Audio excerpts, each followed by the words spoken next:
Cette capsule vous est présentée par Evo Retro, marque cool d'accessoires de jeux vidéo et de protecteurs pour mettre en valeur vos collections de figurines Funko Pop ou cartes Pokémon.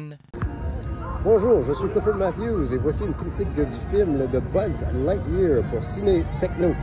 Alors Buzz Lightyear, avec son équipage, décide de faire une aventure dans l'espace et décide de s'aventurer sur une planète.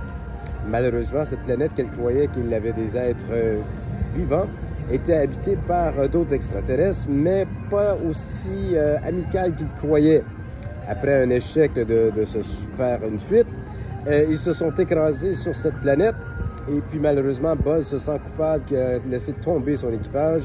Alors il se porte bénévole, c'est pas volontaire, d'essayer de trouver une solution et de ramener son équipage sur la planète Terre.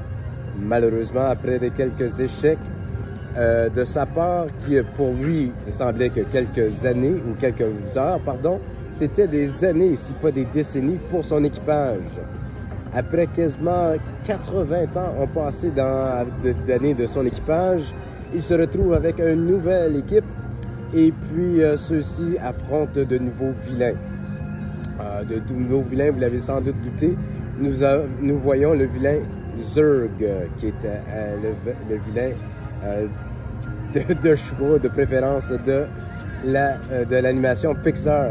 Je dois dire, de mon avis personnel, c'est peut-être l'animation la plus belle qui a été dessinée de la part de Pixar. L'animation, elle est superbe. L'histoire, elle est correcte.